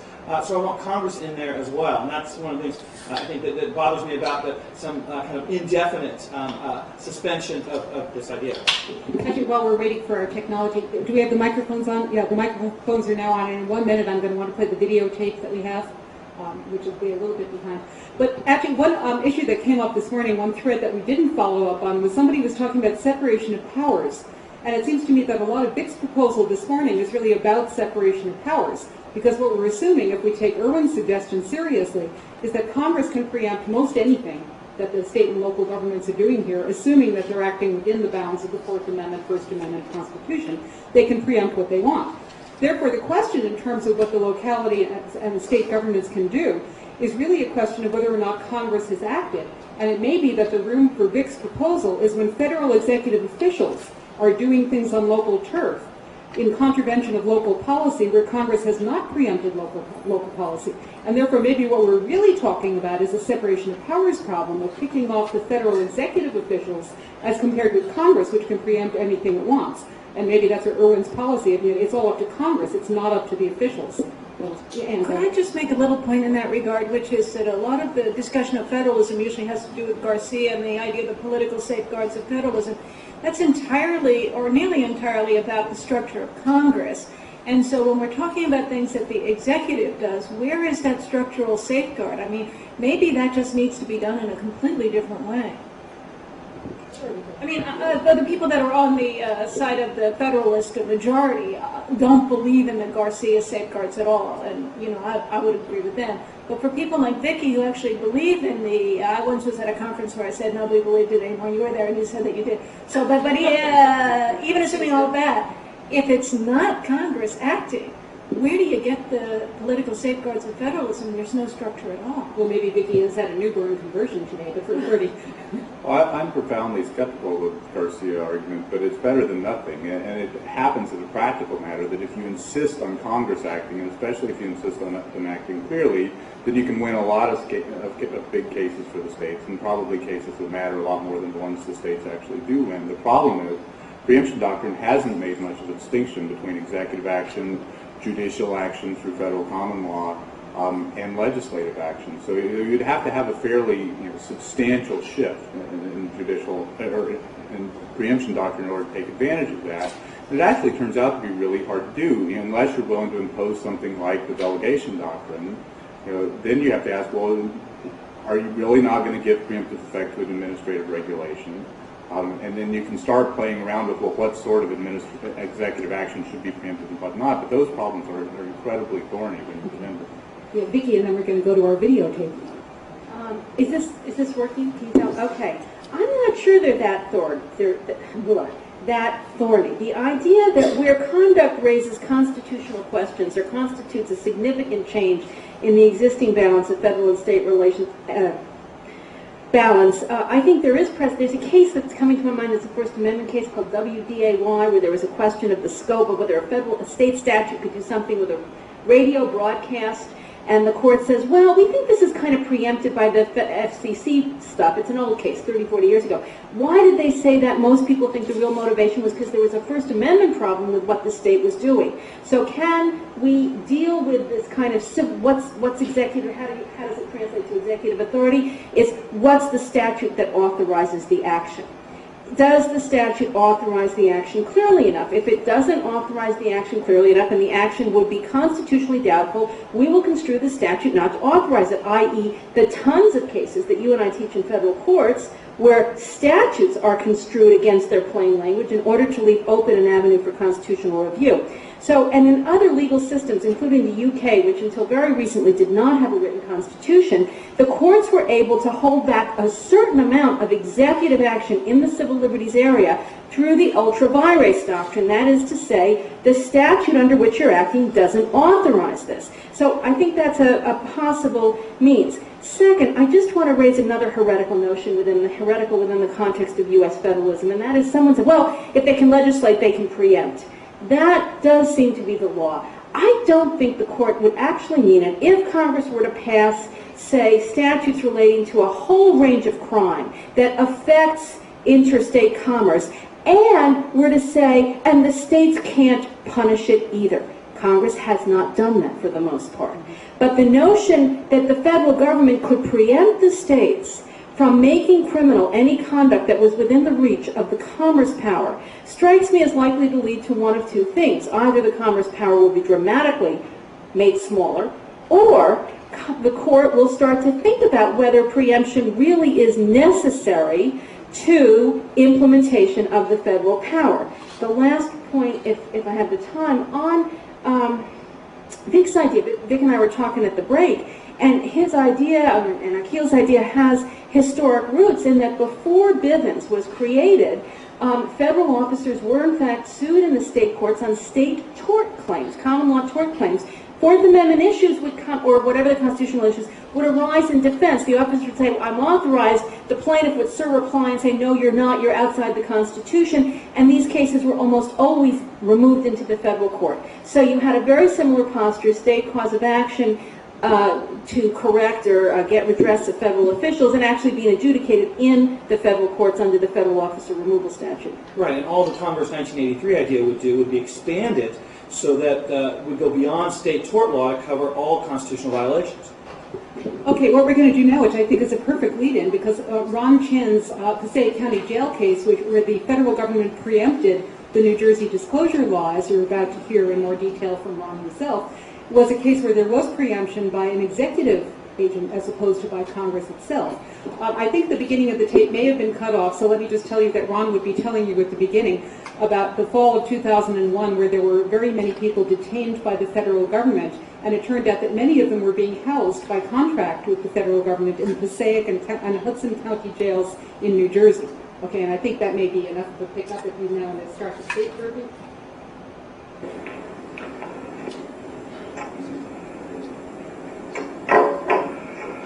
Hello, I'm Ronald Chan from Rutgers Law School in Newark, New Jersey. I'm sorry I can't be with you there in person today at the Paul Traeger Public Policy Symposium. I have been asked to say a few words about a case that I litigated last year in conjunction with the Rutgers Constitutional Litigation Clinic and the ACLU that raises a lot of the issues that you'll be discussing there today, including national authority versus local autonomy in the war against terror. We all know that after 9/11, the federal government made aggressive use of immigration laws to detain a large number, and the exact number is not quite certain, but certainly at least 1,200, a large number of aliens in connection with the investigation of the events of 9/11. This presented to the federal government a practical problem in that it did not have enough room in federally operated facilities to house all these detainees. And so, pursuant to intergovernmental service agreements that it had previously entered into with some states, it housed these prisoners in state jails. And indeed, as it turned out, a majority of those INS detainees who were arrested nationwide were actually housed in county jails in New Jersey. In particular, the Hudson County Jail in Holly, New Jersey, and the Passaic County Jail in Patterson, New Jersey, as well as certain other county jails. We also know that the Department of Justice had a policy of not disclosing the identities of the detainees whom it was holding.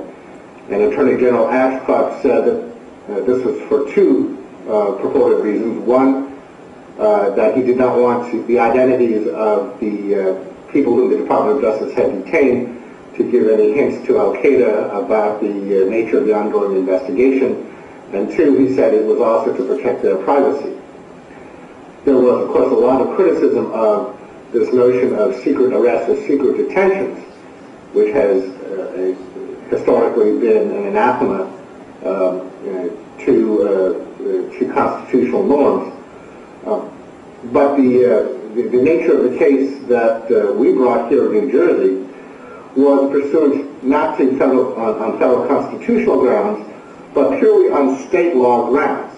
The New Jersey legislature had adopted over 100 years ago, a statute that required that the keeper of any county jail should keep a book provided by the Board of Chosen Freeholders, which is the governing body of counties here in New Jersey, which shall set forth the date of entry, date of discharge, description, age, birthplace, and other such information as the jailer may be able to obtain as to the inmates committed to his care, which book shall be exposed in a conspicuous place in the institution and shall be open to public inspection. And that, on its face, appeared to give an unqualified right of public inspection of the roster and other of all inmates kept in the county prisons, together with other type of census information that they could collect. So, based on that statute and some other statutes in New Jersey's, both statutes and administrative regulations, including the then New Jersey Right to Know law, the ACLU of New Jersey first made a formal request of the county jailers, the state officials in Hudson and Passaic counties, for access to those rosters of prisoners currently kept in their care, including any federal prisoners or detainees that might be holding pursuant to an intergovernmental service agreement. Now, surprisingly, that request was denied by the state officials, apparently upon consultation with the INS. And so we brought suit in January 2002 in the Superior Court of New Jersey Law Division in an action in lieu of prerogative writ, which is New Jersey's rough corollary to a mandamus action, to compel the state officials to abide by New Jersey state law and make available for public inspection the list of all inmates in its care. The initial defendants were simply the county wardens and the county sheriffs of those two New Jersey counties whom we pleaded as defendants. The United States, through the local U.S. Attorney's Office, sought to intervene, and actually we initially made the contention that under New Jersey rules governing third-party intervention, they did not have a direct interest in the object of the litigation, which was directed purely at state law officials in order to compel them to do their duty. Nevertheless, the Superior Court did allow them to, the United States, to intervene as third-party interveners, and therefore they became parties. During the proceedings at the trial level, the main argument was really over statutory interpretation. Did the New Jersey statutes, including the one that I just described, extend to cover not only people held in state jails pursuant to state criminal law, but did they extend also to federal prisoners who were detained in state jails pursuant to one of these intergovernmental service agreements? Of course, the federal government argued strenuously that the statutes should not be construed to govern federal prisoners, but only state prisoners. Nevertheless, after oral argument and on an expedited hearing schedule, the trial judge, who was the assignment judge of Hudson County, Judge Arthur Battaglia, ruled that the statutes on their face clearly apply to all prisoners who are currently or who had been detained in county jails, either in Hudson or Passaic County. And on April 12th, he settled on a formal order requiring them to disclose those names. He gave them, the parties, 10 days in which to appeal, and stayed the order for 10 days. That was on April 12th. And on April 17th, the United States and the various county defendants, but mainly the United States, filed a notice of appeal to the Appellate Division of the New Jersey Superior Court. But perhaps more importantly, that evening of April 17, 2002, in Washington, D.C., the Commissioner of the INS, James Ziegler, signed and promulgated a new emergency federal regulation, which I will just read to you right now. No person, including any state or local government entity or any privately operated detention facility that houses, maintains, provides services to, or otherwise holds any detainee on behalf of the service, whether by contract or otherwise, and no other person who by virtue of any official or contractual relationship with such person obtains information related to any detainee, shall disclose or otherwise permit to be made public the name of or other information related to such detainee. Such information shall be under the control of the service and shall be subject to public disclosure only pursuant to provisions of applicable federal laws, regulations, and executive orders. Insofar as any documents or other records containing such information, such documents shall not be public records.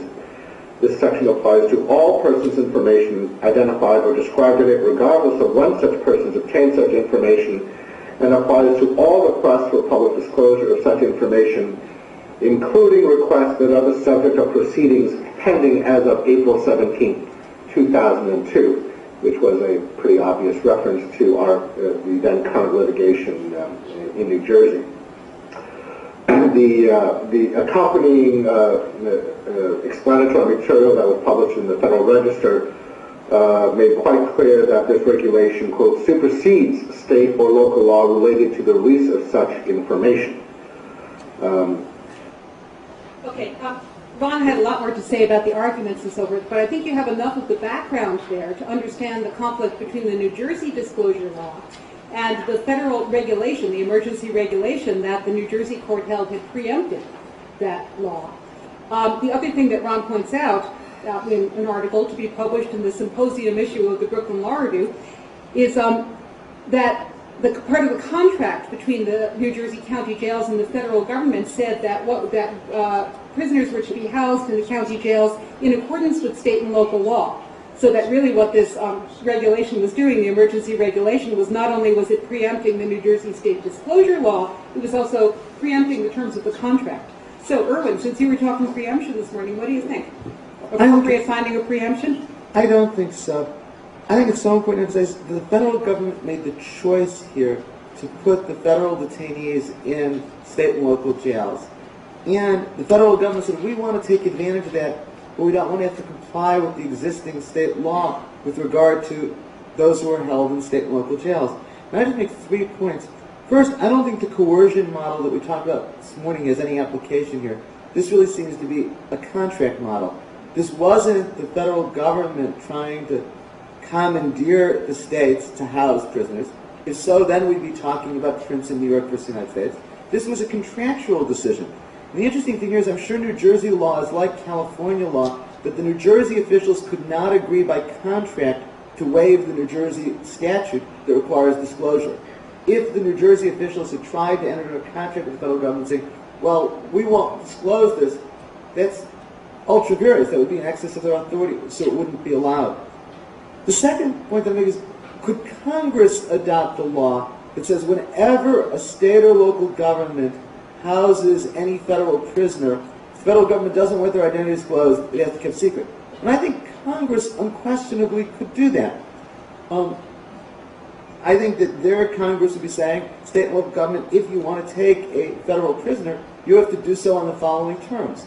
I think that's exactly what Justice O'Connor in New York versus the United States said, which is if Congress wants to set the terms for disposing nuclear waste and how they're to be dealt with, Congress could do that. And that leads me to the third question, is this regulation constitutional? And this seems to go to Vic's point just when we came back from break, of there is a difference between Congress being able to make a choice to preempt state and local law and the executive branch on its own being able to make that choice. I think some of that goes to the political safeguards of federalism. I think some of it goes to who has authority relative to state and local governance. And so I think that here there shouldn't have been preemption absent unless and until Congress acted. Judith, what about the preemption? Well, I want to say something a little bit more generally about preemption as compared to other forms of discourse around federalism, which is that the federalism discussion is radically unanchored in text. I mean, people have said 10th, we could have said 11th, we could say a whole lot of things, but actually the word doesn't appear in the Constitution, etc. It is therefore easy, as we've talk about a couple hundred years of U.S. history, to have it invoked in a variety of ways to mean things, including natural power as well as state power as well as a whole lot of other things. And so when the Supreme Court's 5 or whoever number can master their majority, we find, I think, a quite factless, acontextual, abstract set of propositions often coming forth under the rubric of federalism. In contrast, preemption doctrine can commend itself because it has the potential for being much more limited. I mean, there's a gazillion preemption cases, and we don't actually talk about them that much as a set. Or when you do talk about one of my current favorites is the boat propeller case, the marine case. You know, I mean, there's a gazillion statutes. They're incredibly tedious if you get to the details of any of them. There are important distinctions at a next level of abstraction about what's the law in the marine propeller case, had it ever had a regulation, was the regulation recent or was the regulation old, etc. What you get here is therefore a disciplinary mechanism for judges who have to get stuck in talking about the specifics, ideally when they're doing it well, of text, record, facts, application, concurrency, field occupancy or not. And to the extent I want to actually constrain judges, something we haven't talked that much about here, I would like them to be engaged more in preemption, and because that gives them a boundary and it doesn't necessarily all mount up to a big wad, because you can disaggregate the cases and one doesn't necessarily, as I think Ernie was pointing out earlier, one doesn't necessarily predict the other because they have funky wrinkles and they're therefore more locked into records, which constrains the adjudicatory practice. I wrote a piece called Categorical Federalism, where you have, in the name of federalism, this belongs to the states, that belongs to the feds. There's a lot of smoke and mirrors. So the first is to urge that we follow Irwin's lead, but not in the sense of saying, how can we think more about preemption? I take it others are writing about that too. The second is we've talked as if most of the players in the scene are people employed by either the state or the federal government.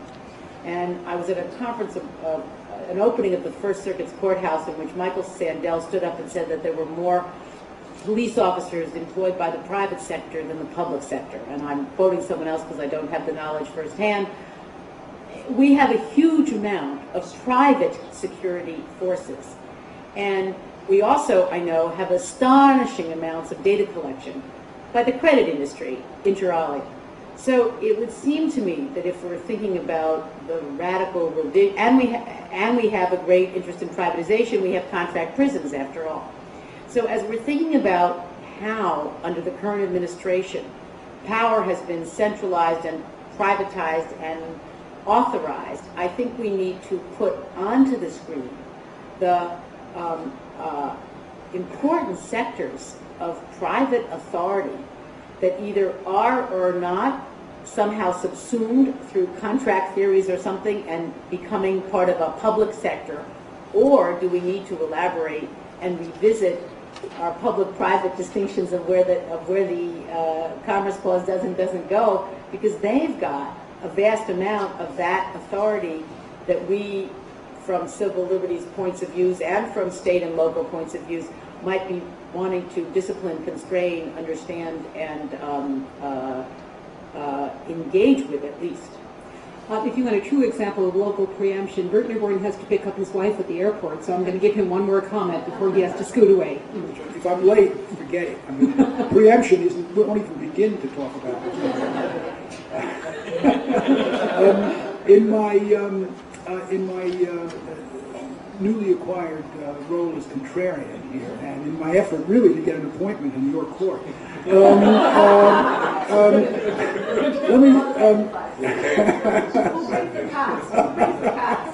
let me suggest that there's something bizarre about the Passaic case in terms of federalism. Because I just have a couple of questions. As I understand it, the state officials were all on the side of the federal government here. They were arguing for preemption, right? They didn't want their statute to apply, and the case is being heard in a state court.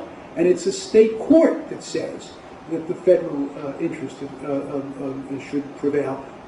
What are we talking about? I mean, there's no federalism issue here. What this is somebody trying to, this is the third party beneficiary of a contract arguing that the two people who made the contract don't know what it says.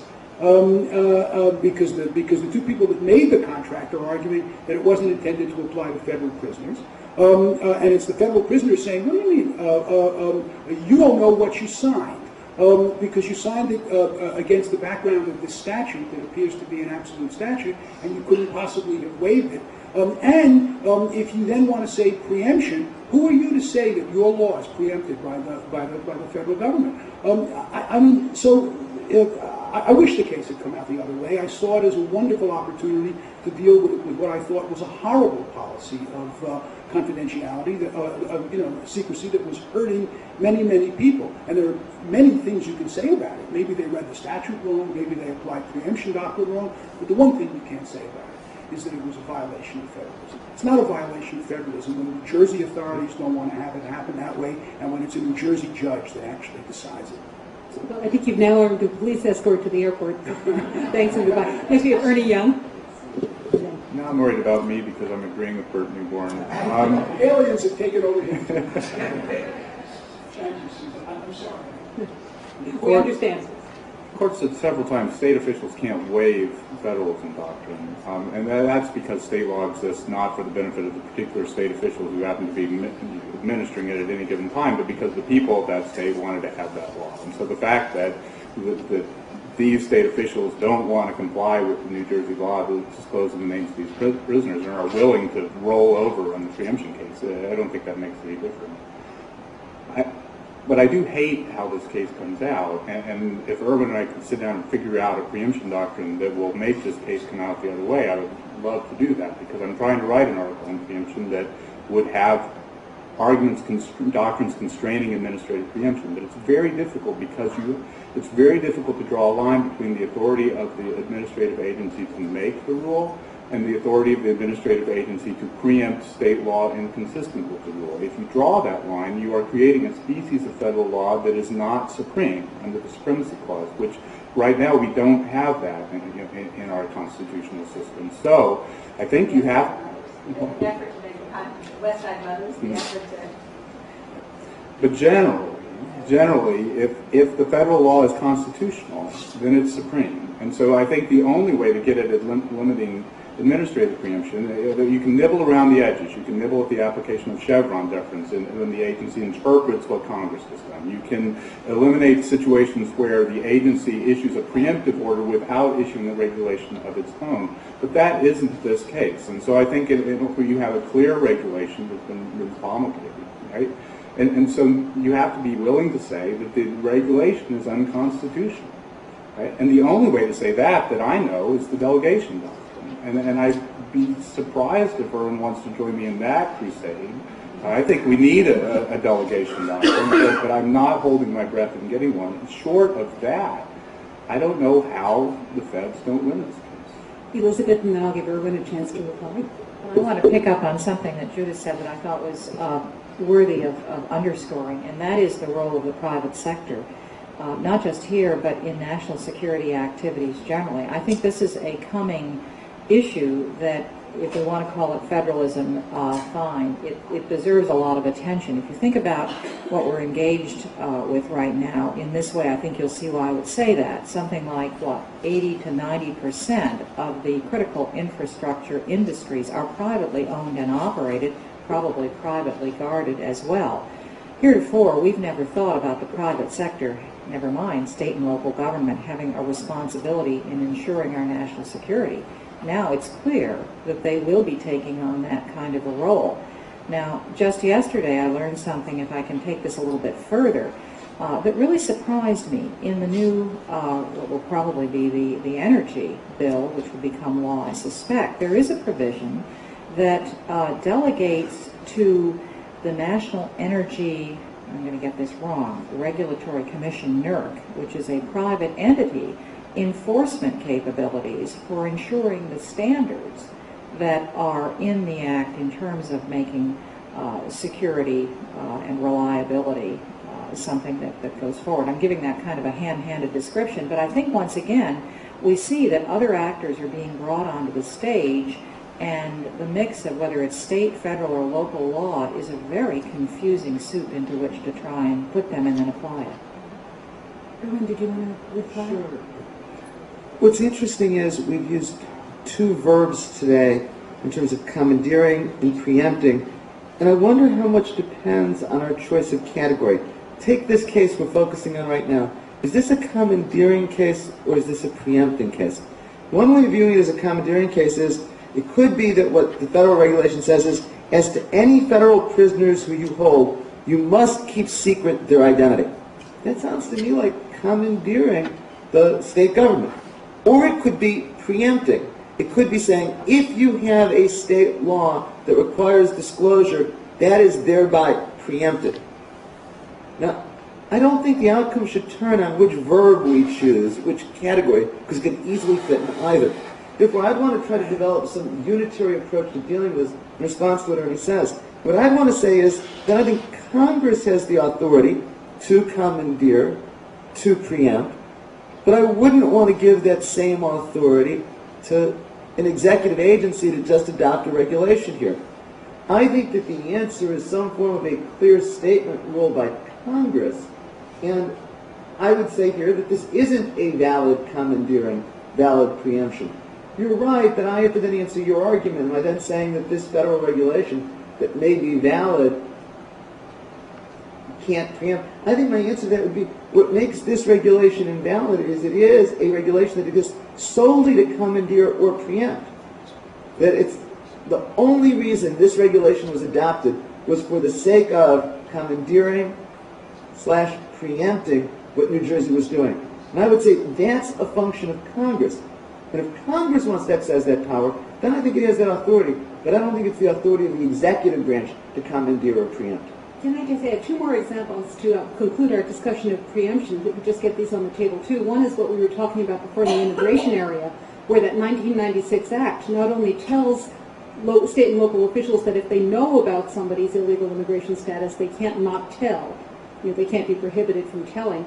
And the other is a provision of, I think it's that same act, which says they can't refuse to maintain records. And in terms of Erwin's question about categorization, maintaining of records is a place where the categories may really break down.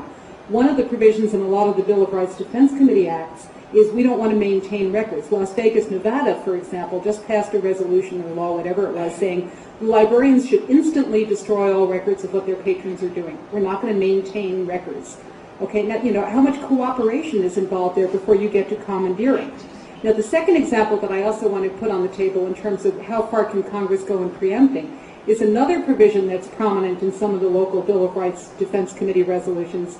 It's a provision that says we refuse to allow our undercover officers to go in as undercover agents into religious or political meetings. Our people cannot go into the mosques.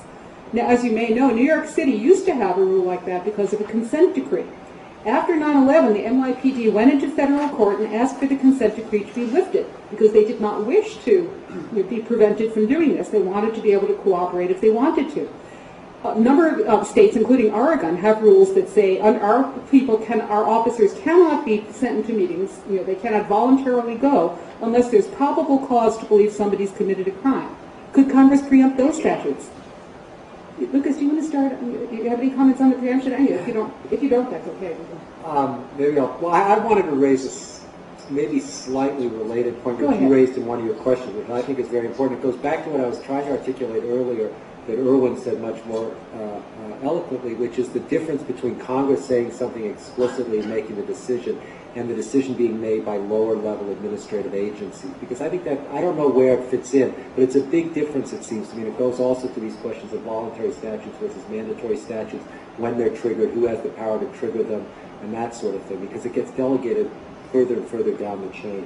And the related thing, I guess, that I wanted to raise is just this question that you raised, whether when something like immigration authority is delegated to local entities, whether they're police departments or something else, the federal government enjoys enormous immunity from judicial scrutiny when it acts in the realm of immigration because of the notion of there's reflecting a national interest that needs to be deferred to.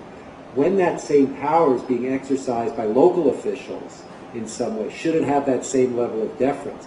and especially when it's being done in a non-uniform way, or by virtue of the discretionary decision of some administrative agency saying, I want this police department to participate, that one will, this one won't, they'll do it this way, they'll do the whole notion, it seems to me, of one of the principal reasons for deferring to the national legislature, the national political branches, the president, on immigration is because of the national interest, and when it devolves to the states is that same thing present. We've seen it in areas outside of law enforcement. We see it in the benefits areas. States cannot discriminate against legal immigrants in providing them welfare benefits. Now, under the 96 Welfare Act, another provision gives states that option. When the federal government does it affirmatively and mandatorily, it gets essentially no judicial scrutiny. If the states do it on their own authority, it's unconstitutional. What happens when the states are acting pursuant to a national authority? Non-uniform is the same level of deference to them. Coincidentally enough, Lucas has a case on this issue pending in the 10th Circuit, so if anybody has helpful or unhelpful ideas, please share them with us. Well, when it goes up on appeal, whichever direction. Anybody have a final comment or two on preemption before I change the subject? Attorney, go ahead.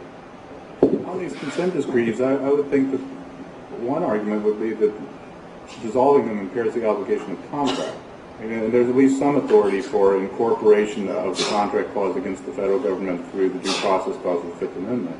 And so it seems like to the extent that you're going in and ordering these contracts that the government has entered into dissolve, you might make an argument like that. And it's another, old provision that conservatives used to like, but the liberals might want to rediscover. Well, in terms of turning the tables, there actually was a provision on the floor in the so-called Patriot Act 2, the one that never actually came to Congress, Domestic Security Enhancement, whatever it was called. One of the provisions in that act would have preempted local consent decrees that prohibit officers from infiltrating meetings in mosques, etc. To add to this, the Supreme Court says in Rufo you can go and reopen when conditions change. Then in the Prison Litigation Reform Act, Congress says blow them all away in prison. So this comes back to the notion that this isn't an issue that resides exclusively in the courts, nor ought we to think that the courts are out of step with popular engagement. If someone said, oh, we're bound by something that happened 20 years ago and we can't secure the safety of our citizenry as a consequence, the courts, Congress, and the executive will all jump up and down and figure out a way to not do it. The last issue that I wanted to raise, we've been talking all day, around the edges of the spending clause. Do you want to describe CLEAR, Lucas, or should I? Okay. There is an act that is now pending in the House of Representatives called CLEAR, C-L-E-A-R, which stands for Clear Law Enforcement for Removal of Criminal Aliens, or something like that. And the basic idea, one of the provisions there, is to strip the states of money if they don't have a provision in place requiring their local officials to cooperate with the enforcement of immigration law. Okay, exactly the spending clause. You don't get the money, we're going to give the money to somebody else. The money that you've been getting will go away. What about the spending clause? Some people were saying this morning, as long as the states aren't compelled, not a problem, and you're not compelled if you can turn down the money. Other people have been saying, isn't that compulsion? What's the difference? What do you think? Can Congress do that? I mean, they haven't yet, but they're on the road to it. Ernie, any limits on the spending clause there? I've always avoided the spending clause like the plague, but it's too hard. It gets you into the unconstitutional conditions doctrine, which no one understands. And I don't think you're likely to see any tightening up at the court on the spending clause until the chief is gone, right? Because the chief wrote South Dakota versus Dole. He doesn't believe in unconstitutional conditions. He is at least consistent on this in his states' rights jurisprudence and his individual rights jurisprudence. And it's just very, very difficult. I mean, I think if you were trying to reconstruct the spending clause in a more constraining way, the first thing to do would be to expand the clear statement rules, but this is a very clear statement. Maybe make some arguments about coercion. Maybe this is enough money to be materially different from Dole. But that's going to be very difficult for courts to draw principled lines. They're going to do almost anything they can to avoid having to draw those lines. So I think it's going to be surprising if you see much tightening up in the doctrine. But again, turning the tables in a very interesting way, that the people who may be wielding federalism and all these examples are, not the conservatives anymore. The final question that I wanted to pose is that a lot of our discussions today have been focusing on the fact that all these tectonic shifts in federalism and state and local authority, collapsing lines, local autonomy, national authority, what everyone thinks, have been happening outside the courts. This Passaic jail case was in a New Jersey intermediate level appellate court. There's been a little bit about these issues in the courts, but most of what we've talked about today has not been on anybody's radar screen because these have not been litigation, so we're all very juricentric. The question that I want to ask you, we've been talking about, do we think federalism is working well here? I want to relate back to this morning where Ann and everyone started us out talking about the rules that the Supreme Court has generated about judicially enforced limits on federalism. If we're doing so well here, working out federalism issues without the courts, was the court wrong in the first place to think that we needed to judicially enforce these things? Ann started out by saying maybe it's because the court gave us such a firm base in Prince that all this is working. Does this show that we don't need the courts? That federalism is really just a political, pragmatic doctrine? Ann? Well, I think you just contradicted yourself. You needed the courts to make that first move. Right. If you get a good enough doctrine in place, then the machine goes of itself, presumably. So maybe that's the ideal, that the court can make a move that then has a potential to allow political actors to play it out, and most to be resolved politically with less resort to the courts. I think there's a lot to be said for doing things that way, and I think most things, in fact, do work that way. Most people, I'm from Wisconsin. I'm not originally from Wisconsin, but at the University of Wisconsin Law School, that's all anyone ever talks about, is that you don't go to court, and that nearly everything is done outside of courts. And the things that courts do are sort of a background reference, but the vast majority of people's affairs go on negotiated between various parties, various different decision makers at all sorts of levels, and that it's a delusion to imagine that the reality is in the courts. So not everyone is Eurocentric. At Wisconsin, you're considered quite weird and an outlier if you think that the cases are important. People will almost laugh you off the stage. So it's been almost not even quite 7 years since Prince was decided. To illustrate the causal question, or that I'm trying to raise, South Dakota and Dole was decided in the 1980s. I'm on the board of the State and Local Legal Center. I know very few state and local officials who think that the spending clause limits are properly aligned, but we haven't had another Supreme Court case, not necessarily because things are working out peachy keen, but because they haven't granted certiorari. But I think a larger point behind your question, I know you want to talk about federalism, but I want to go from that to something else, is the importance of behavior by people who are constitutional but not judicial actors. Okay, so the importance of executive branch people and letting issues get to court. The decisions that are taken about whether or not we allow the courts to review things are an important component of our constitutional system. One final comment? Sure. Just a couple. I mean, I think I don't disagree with either Vicki or Ann on this point. I think the legal rules that we have in place developed by courts are obviously important starting points. They affect the bargaining that takes place, and not just in federalism, but in other areas. I mean, Irwin made mention this morning of Bernie, which struck down the Religious Freedom Restoration Act. I don't think that there were going to be that many successful claims brought under the Religious Freedom Restoration Act, but it gives religious adherents kind of a starting point bargaining chip, and then they can work out some kind of a compromise. And that goes back to the spending clause.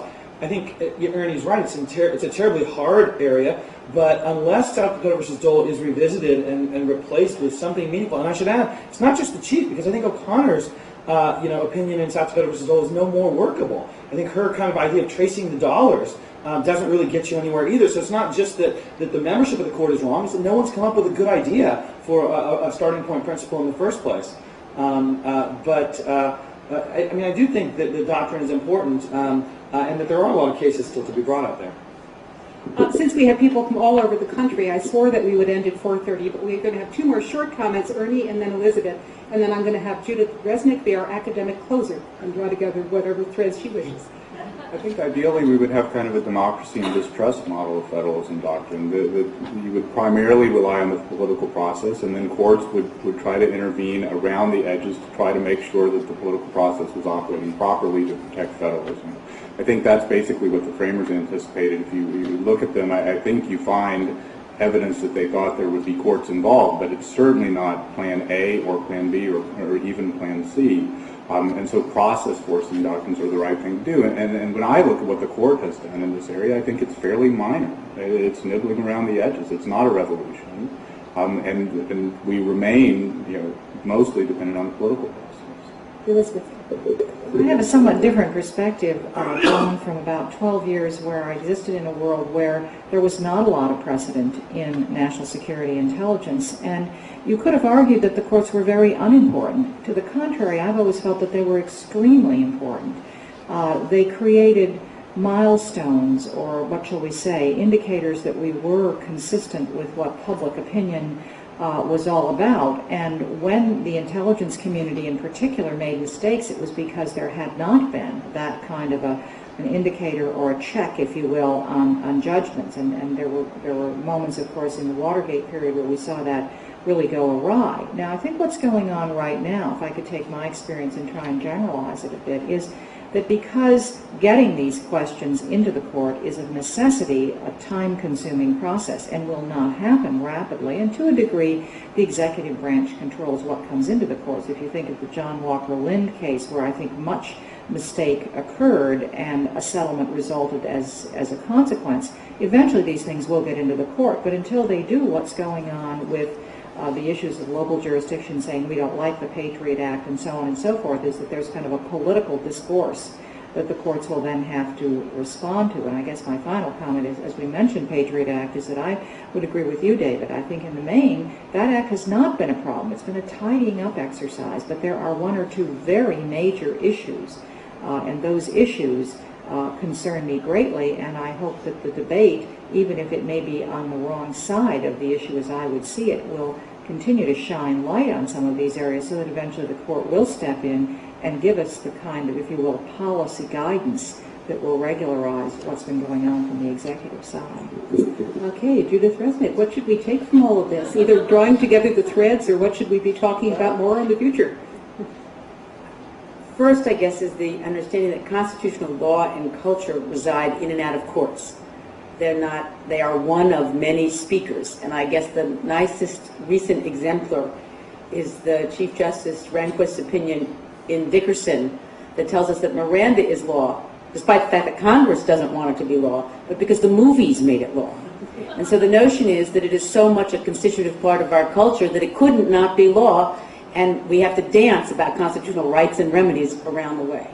Second, I want to second Ernie's invocation of John Ely, who died this fall, in terms of democracy and distrust, and this complicated, committed to social process. It actually picks up Anne's earlier and several other people's comments about the multiplicity of forms and sources of power, and how we gain comfort from both that multiplicity and the processes that surround them.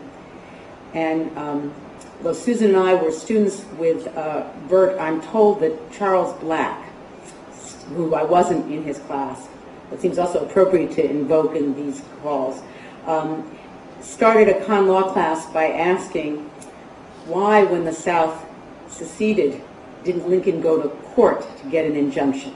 Maybe that's the right place to stop. Well, before we close, I have two announcements, technical announcements. First, anybody who wants CLE credit has to report to the CLE desk in the lobby to sign out and turn in their forms. For those of you who will be joining us for dinner, you know who you are, you've been invited. Minibuses will leave from the front of the law school at 5:30, that's for the dinner. So finally, let me close by the front of the law school. It's just when you walk out the front door. There's only one place to be. There's no different doors. There's only one door. You can only walk out the one door. We channel you. One size fits all. The one with the guards. It's the only way you can walk out. You have no choice, and I'll show you.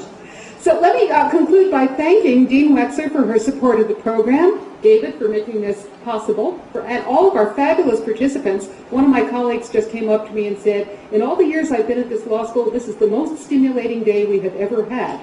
So that's not a comment. Thank you.